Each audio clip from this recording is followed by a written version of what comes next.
Eu sou um artista autodidata, né?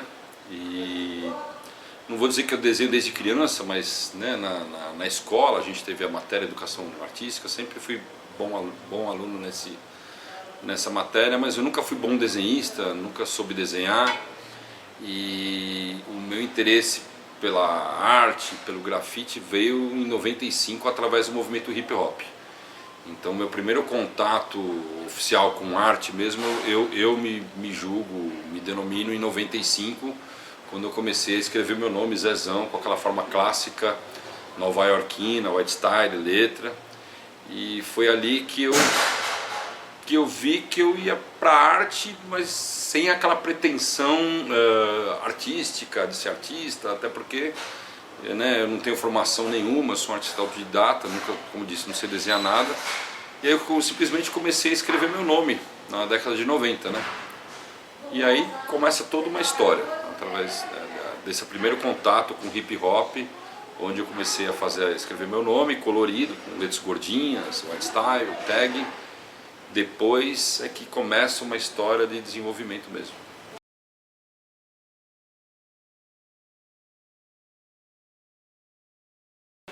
No início, o movimento hip hop, né? Então, o movimento na década de 90 era um movimento mais enxuto, né? Não tinha a cena grande, então tinha referência de artistas americanos, pessoal de Nova York e tal, de 95 a 98. Em 98 foi quando eu conheci o trabalho do Jean-Michel Basquiat, né? Que é um artista que eu não sei se eu posso denominar ele como grafiteiro, mas um artista urbano. E ali foi que eu comecei a entender um pouco de arte, porque até então no meu contexto, no que eu enxergava como arte, era só algo que fosse figurativo, bem feito. E eu falei, eu nunca vou conseguir passar essa barreira porque eu não estudei, não tenho técnicas. E aí ao assistir o filme do Basquiat e conhecer a arte dele, que era uma arte mais abstrata, mais solta, mais expressiva, eu me identifiquei mais e comecei a ir para um caminho mais abstrato, justamente por uma dificuldade de não ter essa coisa técnica, de não saber desenhar uma casinha, um bonequinho, nunca soube, né? Então eu vi aquele cara, era mais gestual, de jogar tinta, de fazer um desenho, sei lá, de criança de 3 anos, eu achava aquilo rico e foi aquilo que foi inspirador para mim na época. Foi onde comecei a ter, inclusive, criar a minha própria identidade, que inclusive na década de 90, quando eu fui um dos primeiros artistas a fazer arte abstrata, como grafite, e todo o movimento que seguia a tendência hip hop, ou era letra ou era personagem. E aí ninguém aceitou naquela época que eu fosse um cara que ia jogar tinta na parede, né, junto das minhas depressões também, que a depressão foi uma coisa marcante na minha vida e eu tinha essa necessidade de expressar minhas depressões, né? Minha tristeza. Então eu me inspirei muito no Basquiat e fazia uma coisa meio intuitiva, não sabia como começava, não sabia como ia terminar. Simplesmente, te falar, vomitava aquilo, né? Punha para fora aquela necessidade de se expressar, né?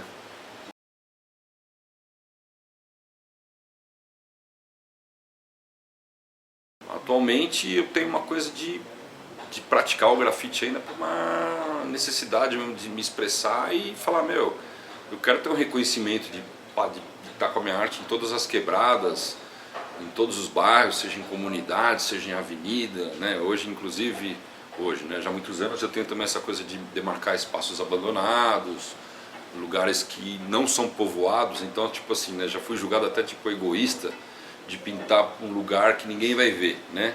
Então também tem uns dogmas, sei lá, o grafite o grafite tem que ser na avenida, tem que ser para todo mundo ver, é uma arte popular, é uma arte democrática, ok, mas acima de tudo é uma vontade minha, né? Se eu pintei num lugar dentro de um bueiro que ninguém vai ver, eu tive essa necessidade de estar lá sozinho, de praticar a minha arte, não necessariamente ter que provar para o mundo também que eu passei ali, que eu tô aqui, né? É uma coisa muito teu, né, cara? Porque se eu for falar dos propósitos de eu grafitar, uma conversa longa.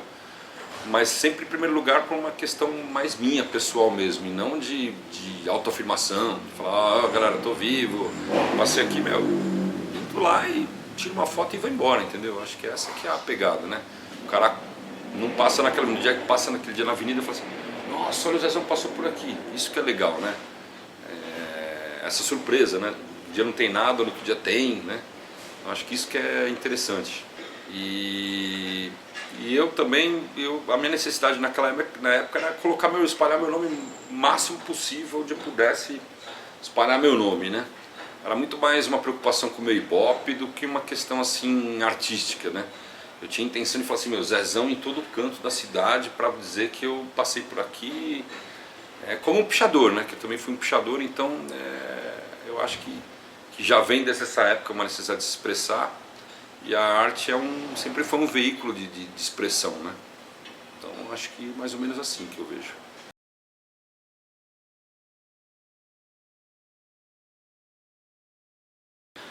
Olha, o meu processo criativo ele é espontâneo, né? Como eu não sei desenhar, eu me considero um artista intuitivo, assim, sei lá, bem uma incorporação, que também não é a palavra que define isso, mas assim, é uma coisa meio automática.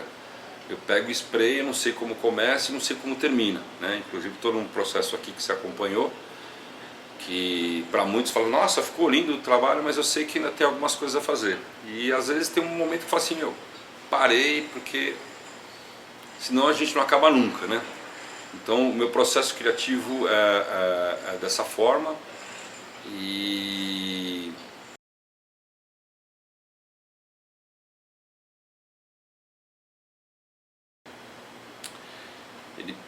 ele tem que atingir todas as camadas, todas as classes, né? Não pode ficar só elitizado, e também não dá para viver também só no social, né? Além da questão social, que eu sempre pintei em lugares de exclusão social, Cracolândia, comunidades, né? Que são um povo que não tem acesso a tanta cultura, não vai em museu, né? O nosso país tem essa carência cultural, né? Sempre muito elitizado, né? Então quem frequenta o museu é o cara da elite, quem que vai na galeria? O cara que tá, o quebrada mesmo, o mano da periferia, ele tem a arte ali na quebrada dele, né?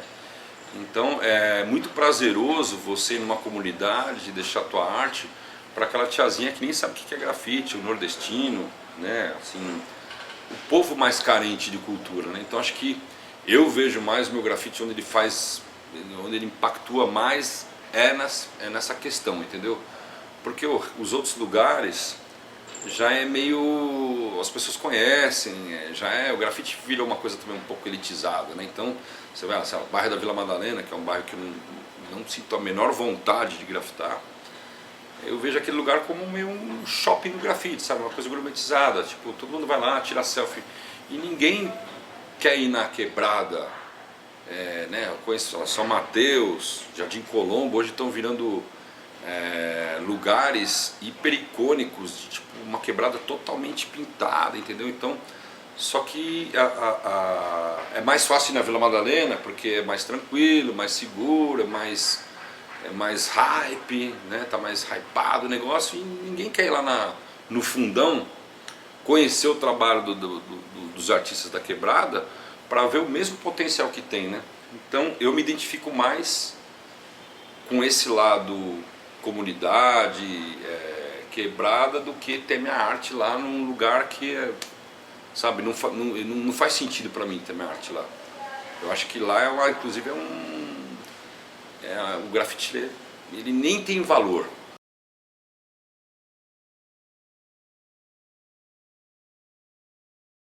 Eu sou um artista que mantém essa essência viva, né? E falar até para outro dia comentei nas redes sociais, falei assim, pô, saudades de ver aquela galera dos anos 90 que tinha grafite pela cidade toda, e hoje a galera se transformou num artista mais comercial, entendeu? Colocou o dinheiro na frente e tipo não deixou de lado essa essência que é o bonito, que é o democrático, é ali na avenida, né? Eu respeito também, acho que cada um não é cagar regra aqui, pelo amor de Deus. Mas eu tenho essa coisa dentro de mim, da minha filosofia, que tudo que eu conquistei e colhi hoje com a minha arte foi por causa da rua. Então eu não posso abandonar isso, é como se fosse uma engrenagem. Tudo que eu recebo eu preciso doar, né? E é assim que eu acho que vira engrenagem. Recebe, doa, recebe, doa. Então ganha um dinheiro, sobra uma tinta, vou na quebrada, pinto. Aí você coloca na internet, o cara lá vê, pô, eu vi lá, passou lá, então, pô, eu queria no meu comércio, queria comprar um quadro seu e tal. Então não dá pra você nem ficar muito de um lado, nem ficar muito do outro. Então é uma coisa da minha própria filosofia que eu desenvolvi. Falei, meu, enquanto eu tiver saúde, se Deus quiser, meu, eu vou estar lá na avenida, lá no trânsito, no caos, né, que inclusive, outro dia tinha um artista falando, meu, na época dos anos 90 era uma repressão, hoje tal, disse que não, meu, ainda hoje, semana passada, eu sofri repressão, fui humilhado pelo poder, pela polícia e tal, tudo por estar grafitando numa avenida, né? Então as coisas mudaram, mas não mudaram muito. Agora tem que ver quem que está disposto a isso, né? Acho que a maioria dos artistas, principalmente da minha geração, que a molecada nova tem essa energia de ir pra avenida, pra subir em prédio e tal, tudo. Mas a galera mais da minha geração acabou migrando mais pro comercial e deixou de lado o que eu acho que é mais rico, que é você se doar. É você falar assim, porra, meu, eu fiz um trampo, sobrou 20 latas de spray, o que eu vou fazer? Mano, eu vou lá na quebrada, eu vou lá na Cracolândia, vou embaixo da ponte, vou na favela e vou devolver isso para a rua, porque é a rua que me deu isso, né? Então essa maneira que particularmente eu enxergo os processos, entendeu? Da vida.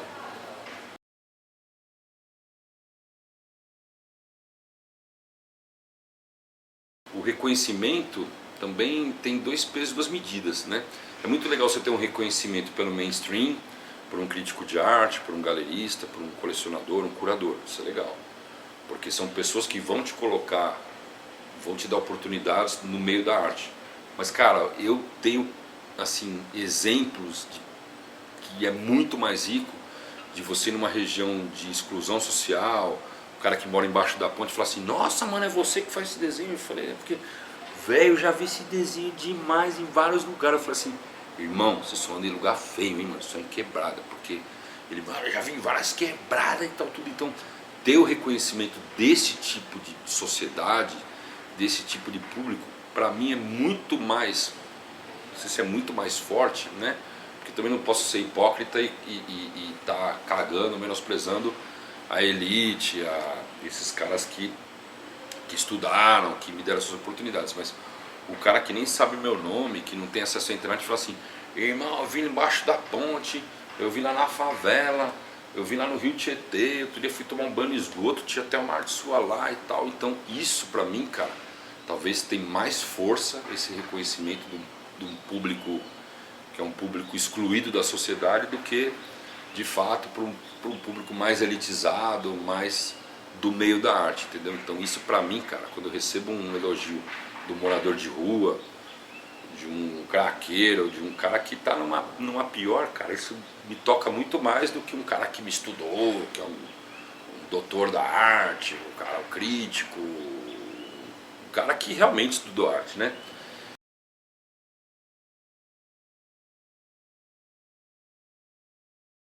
Eu tomo muito cuidado, velho, que é a minha pessoa, né?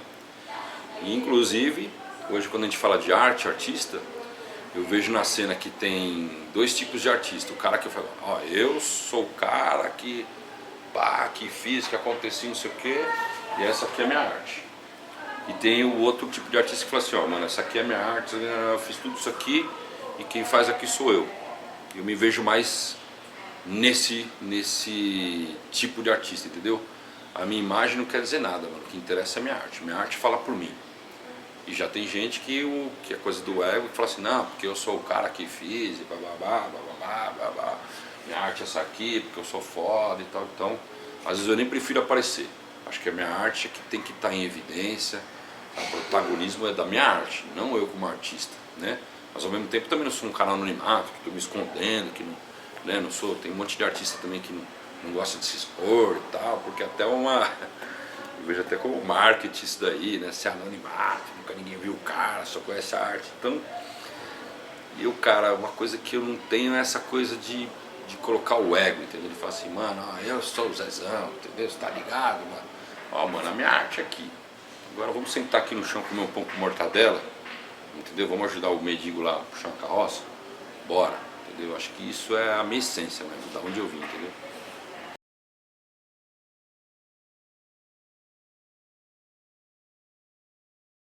Eu sou um artista que normalmente eu não gosto do que eu faço, né? Meio contraditório, engraçado ou trágico, mas eu percebo eu tenho uma cobrança interna sempre, ao longo desses anos. Agora estou numa transição de traço, de estilo, estou indo para uma linha mais reta, estou deixando de ser mais orgânico. E normalmente eu não consigo aceitar muito a minha obra, assim, entendeu? Eu sempre vejo um defeito que eu posso melhorar e acho que isso me faz bem, porque daí me tira da zona de conforto, né? Às vezes o cara fala assim, meu, eu fiz uma receita, eu fiz uma música, eu pintei uma arte que deu certo, eu vou ficar naquela mesmice, né? Eu estava comentando com um amigo esses dias, né? A gente teve a morte do Erasmo Carlos, tal, recentemente, uma grande perda, né? Um artista icônico. Mas assim, cara, enquanto eu estiver vivo, eu quero estar criando. E às vezes que nem assim, tipo, pega a Rita Lee, que também vai, uma mulher icônica da música popular brasileira, do rock brasileiro.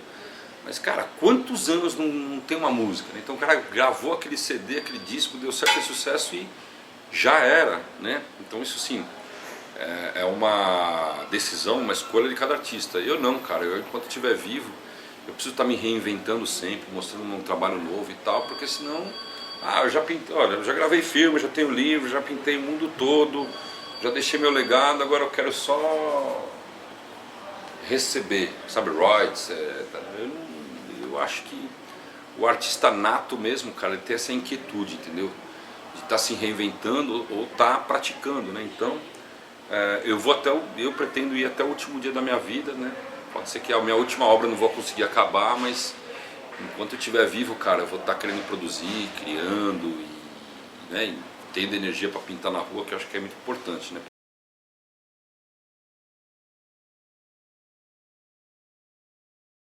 Eu me considero um cara que eu não sei desenhar. De fato, as pessoas, como você não sabe desenhar? Eu falei, não sei desenhar, né? Eu sou um artista autodidata, não tenho nada acadêmico, embora é engraçado porque já dei palestras em universidades e tal, né? Como assim, não com um know-how acadêmico, um diploma, né? Mas é muito mais a história, as vivências que eu tive na rua, que às vezes é a experiência, né? Eu considero que a minha escola é a escola da rua, né? Então, minha formação, tudo que eu aprendi foram baseado nas vivências e nos experimentos, né? Eu sempre me permiti a errar, a experimentar um traço novo, né? Até por isso que tudo que eu faço eu não gosto, porque eu estou sempre, acho que, tentando uma coisa e tendo uma frustração na sequência, mas ao mesmo tempo tem uma coisa que é assim, a vivência, aquele momento de você estar numa avenida e tal tudo, é algo que talvez seja mais rico do que um resultado plástico, sabe? Isso é uma coisa visualmente, né? Eu sou um artista que resolve meus grafites assim em meia hora, 40 minutos. Tem gente que fica tipo dias pintando um painel. Eu não consigo, cara. Eu me considero, engraçado essa colocação, essa pergunta, porque assim, eu me considero um artista como um pichador, que faço minha arte meio... Eu sou muito mais da quantidade do que da qualidade, entendeu? Em vez de eu ficar lá horas lá me trincando para tentar ter um resultado, não que eu faço de qualquer jeito, mas assim, eu tenho muito mais a necessidade de espalhar, de fazer ações rápidas e já ir pro próximo, pro próximo, pro próximo, pro próximo. E tem gente que tem um volume menor, mas talvez tenha mais qualidade, né? Não estou falando que eu não faço uma coisa com qualidade. Eu me dedico ao máximo, mas você está numa situação pendurado, numa situação ilegal, que você não pode ficar mais que 20 minutos. Então é o que saiu, né, cara?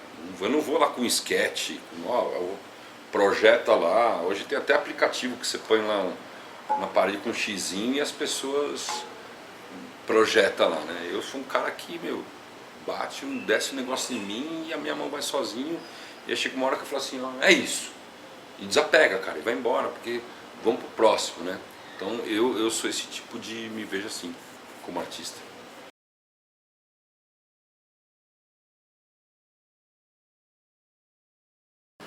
Hoje em dia está rolando uma coisa muito legal, que é o grafite na escola, né? Existem acho que 2 ou 3 artistas que estão implementando aí projetos sociais de grafite nas escolas. Eu nunca fui convidado assim a participar desses projetos, mas acho bacana porque o grafite está mais presente, né? Virou uma arte popular, né? Talvez há 20 anos atrás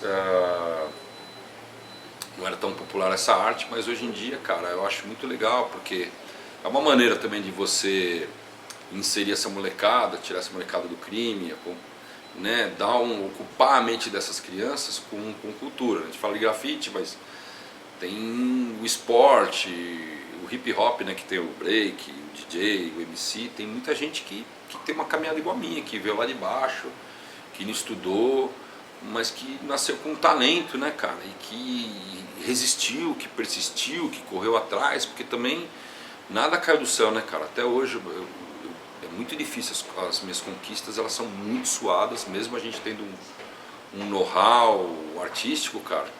Eu falo pra você com toda sinceridade, velho, tudo pra mim sempre foi, até hoje é difícil, entendeu? E eu acho que a gente acaba virando exemplo para essa nova geração, entendeu? Então tem uma par de gente, uma criançada, hoje às vezes eu recebo no meu Instagram lá, ou criança de 5 anos que pega e copia meu desenho e tal, e fala, pô, Zezão, né? Eu, assim, já estou inserido em livros didáticos de escola, porque meu trabalho acabou virando a história do artista e não tipo a técnica do artista, né? Então meus filhos hoje me estudam na escola, então isso pra mim, cara, talvez seja o reconhecimento mais, sabe, você tipo, amanhã ou depois fez nossa passagem, eu sei que eu deixei um legado, tá ligado? Cultural, pra cidade, inclusive pra essa nova geração hoje que se inspira, tem gente que copia meu desenho, entendeu?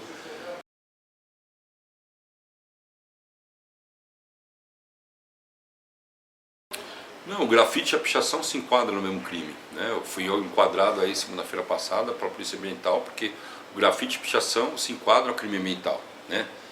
Talvez, esse é um assunto muito polêmico que daria horas de conversa, mas assim, talvez o grafite ele é mais aceito pela sociedade porque existe um desenho, porque existe uma cor, porque está embelezando a cidade. Já ao contrário, a pichação ela é vista assim, ninguém entende o que é isso, é coisa de marginal, é coisa de gangue, tá sujando, mas espera aí, se a gente colocar a pichação como uma caligrafia que ninguém entende, então um kanji japonês, uma letra oriental, é uma pichação? As pessoas tatuam coisas no braço oriental, que você não entende nada, e aquilo é bonito, mas só porque tá na rua, ocupando de uma forma meio assim, de invadir, de ocupar. Porque eu sou um grafiteiro, mas eu me vejo como pichador, porque tudo que eu fiz da minha vida foi ilegal. Só porque tem um desenho coloridinho é aceito. E se eu pegar então e fazer uma pichação, mais amor, menos ódio, então assim, como que a gente pode... Eu estou mandando uma mensagem de paz, mas porque é escrito de preto é visto como uma coisa marginal, né? E se eu pegar e fazer um desenho então bem feito com o cara executando uma criança? Então, peraí, como que a gente pode julgar que a pichação é um crime e o grafite, o cara vai ser, escreve o meu nome lá, Zezão pela cidade toda e tipo, isso é legal. Agora, se eu fizer Zezão com uma letra só escura, é crime, né? Então isso é muito complexo, essa discussão, porque justamente cabe isso, né, cara? Ou seja, se eu pegar então um muro meu vizinho gosta de pichação, tem um muro branco lá e fala, mano, eu quero que todo mundo piche aqui. É uma pichação autorizada, né? Acho que isso não existe, porque a pichação nunca vai ser autorizada. E o contexto do próprio grafite também, cara, o grafite, ele é ilegal. Eu sempre peguei e falei assim, eu passei na rua e falei, não, eu vou pintar aquele muro lá, mas eu não tenho autorização de nada. Então assim, eu também sou visto como um marginal, para algumas pessoas, entendeu? Que chama a polícia porque eu estou pintando um desenho colorido, né?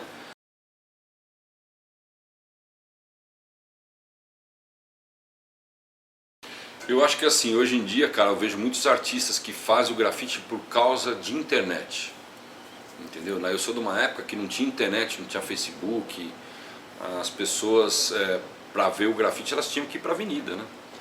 Então tem gente que tá grafitando para falar assim, eu preciso grafitar porque esse vai ser meu post de amanhã. Nem tudo que eu grafito, que eu faço, está na internet, entendeu? Tem muita coisa que eu não publiquei, talvez até por uma questão de tipo, se eu publicar isso vai dar ruim, entendeu? Porque eu fiz, sei lá, uma intervenção num lugar muito proibido, que não pode, né? Então acho que assim, cara, eu sou dessa época que não tinha internet, a gente tinha que fazer a arte para a internet. E hoje em dia, como a internet vem com toda essa força, as pessoas precisam fazer o grafite para pôr na internet, entendeu? E eu eu acho que isso é muito artificial, né? Então se não tivesse Instagram, Facebook, um monte de gente não estaria fazendo. Então, em primeiro lugar, a internet, depois o grafite. Mas eu também não posso ser hipócrita, porque o que acontece? Se eu pinto um grafite hoje lá no Capão Redondo, só quem vai ver essa arte é quem mora no Capão Redondo. Agora o cara que fiz amizade lá em Londres, lá no Ceará, na Bahia, ele só vai conseguir ver essa arte do Capão Redondo através da internet. Então a internet é uma ferramenta de propagação, né? Inclusive, eu tive o meu reconhecimento no início dos anos 2000, porque na época não tinha, era o Fotolog que era na época, né? Então tudo que eu fiz no subterrâneo, eu comecei a postar lá e foi ali que a galera, tipo, lá do outro lado do mundo falou assim, meu, você faz um trabalho num lugar que ninguém vê, né? Eu falei assim, ó, ninguém vê, mas o mundo todo está vendo por causa da internet. Mas nunca foi por causa da internet, né? Mas eu conheço artistas hoje que falam assim, não, isso aqui eu vou fazer uma foto assim, um vídeo assim, porque eu vou fazer o Reels e vai dar like, então principalmente se tiver lá uma situação sensacionalista, assim, né? O morador de rua dormindo na frente, a polícia passando no momento, o enquadro, é aquela coisa sensacionalista que é o que dá o Ibope hoje, né? Agora o convencional não dá muito like. Agora você fala assim, mano, o cara ficou de ponta cabeça, desceu na corda, tomou um tiro para grafitar, isso aí que é o... né? Então as pessoas têm um outro tipo de interesse, né? E o convencional, tipo assim, isso aí, entendeu? Então, também mais uma vez eu acho que cabe, sabe, esse equilíbrio. Não dá para viver sem internet, porque a internet também proporciona um monte de coisa, oportunidade para mim, mas também não sou um grafiteiro da internet. Tipo, eu sou grafiteiro, eu sou arte do povo, é arte popular. Eu quero chegar nos... Eu até hoje só não pintei um avião, velho. Eu já pintei tudo. Comunidades de São Paulo, Rio de Janeiro, já subi na Rocinha, no Juramento. Já pintei navio, já pintei bueiro, já pintei esgoto, rio. Já tive experiência na Amazônia, já pintei no sertão, lá onde não chovia, com um povo super sofrido. E ali sempre que eu vi que minha arte tinha propósito, entendeu? Que é aquilo que eu falei, pintar na Vila Madalena, brother, enxugar gelo, entendeu? Tipo, não dá.